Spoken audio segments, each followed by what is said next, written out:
Hello, and welcome back to another update where I cover the latest developments throughout the front line in the Russo-Ukrainian war.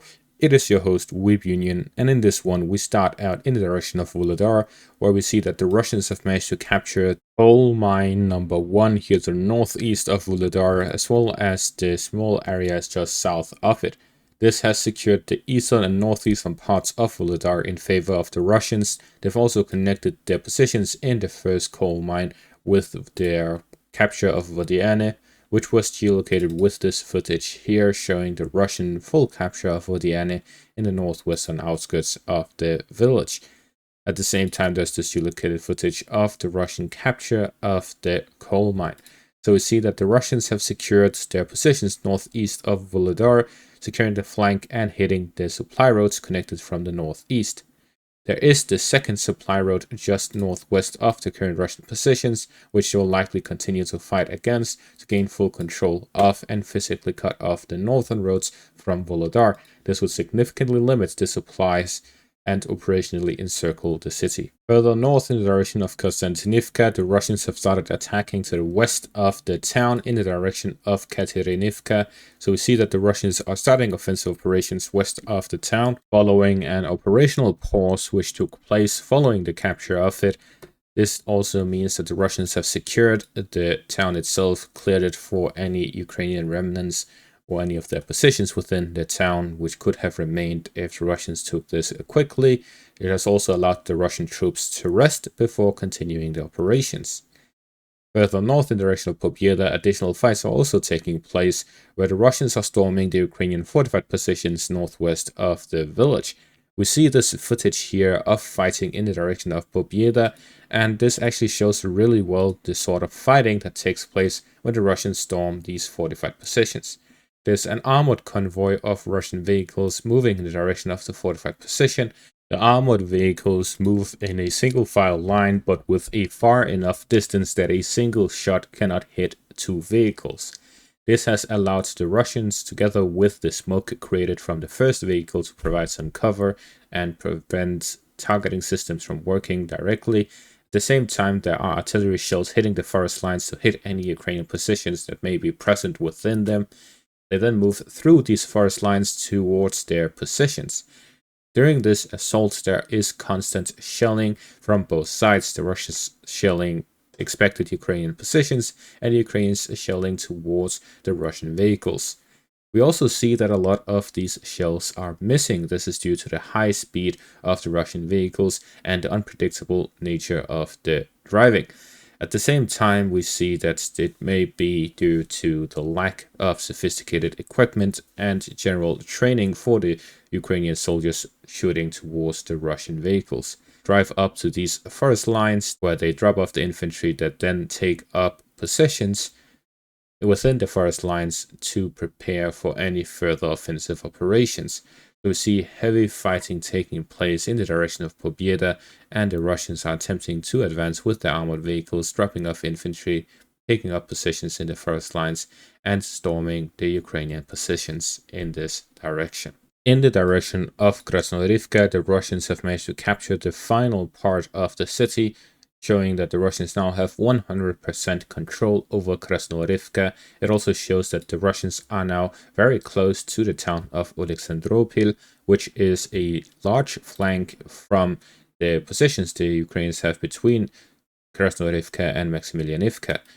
This shows that the Russians could create an operation where they will connect the two tips from the northern and southern flank towards Hostre, or simply to the east of it to cut off any Ukrainian positions east of Hostre, which will allow Russian assault directly from Krasnohorivka towards Hostre and beyond towards the Vovcha River line to cut off any connection between the village chain northwest of Krasnohorivka with Kurakhove.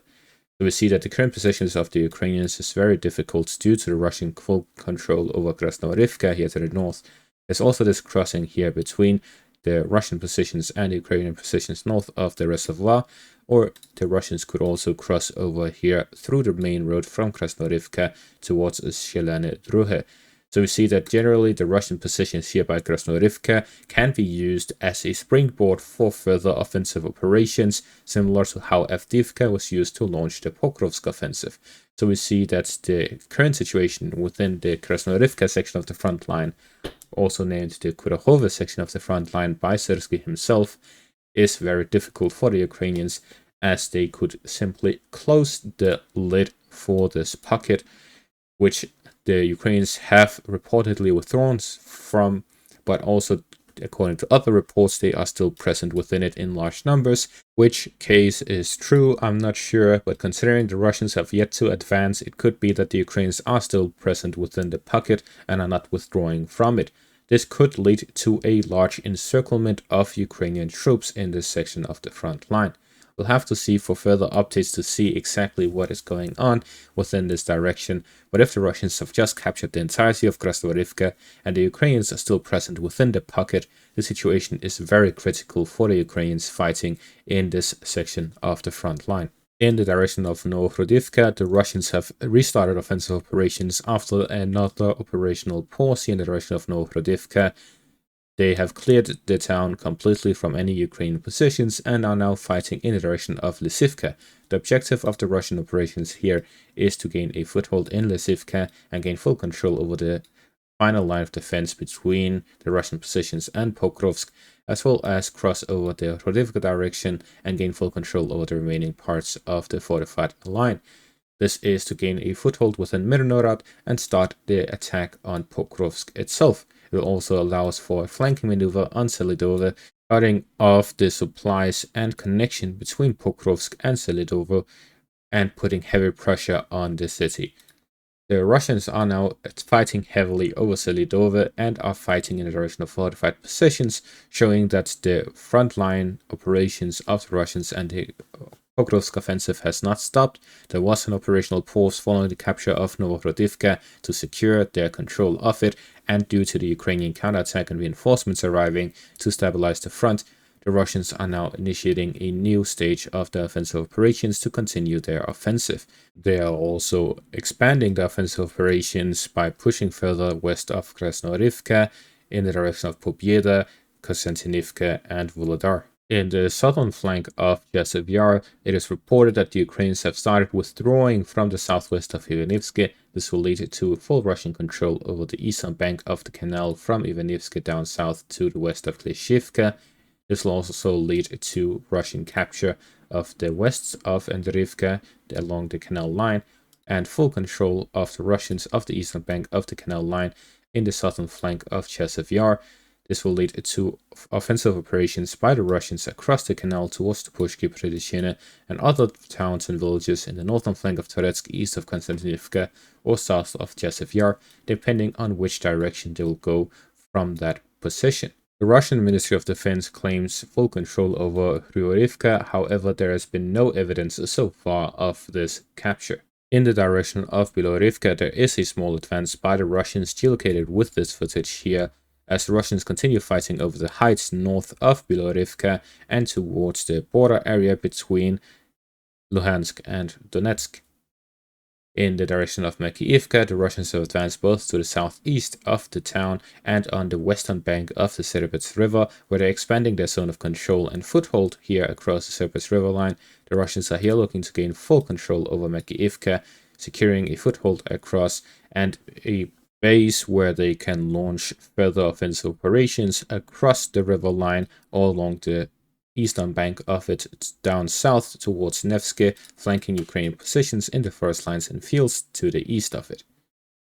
In the direction of Sinkivka, the Russians have expanded in a western direction, securing the town further and moving down south along the main road between Liman, Pershi, and Kupiansk. The Russians are here looking to cut off any Ukrainian positions in the forest areas to the west of it. If they manage to gain full control over the southern parts of the forest, the Ukrainians would either be forced to run across the river line, fleeing in that direction, or to starve out in the forest area. The Russians are currently launching offensive operations in the Kupiansk direction, in the Makiivka-Siversk River line direction, within Heorhiivka, in the direction of Chasiv Yar, Toretsk, New York, Pokrovsk, Kurakhove, and Vuhledar, All of this at the same time, which puts extremely heavy pressure on the eastern front in the Ukrainian war.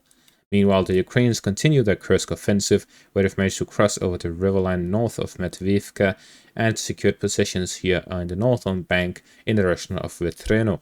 We see this with this geolocated footage here, showing Ukrainian presence on the northern parts under fire from Russian forces. This shows despite the heavy pressure of Russian forces in the eastern part of the front line, the Ukrainians do not stop their Kursk offensive. And that is going to be all for this update. Thank you all for watching. Make sure to leave a like, subscribe, and check out my Patreon and YouTube membership for additional content. Thank you all for watching and have a great day.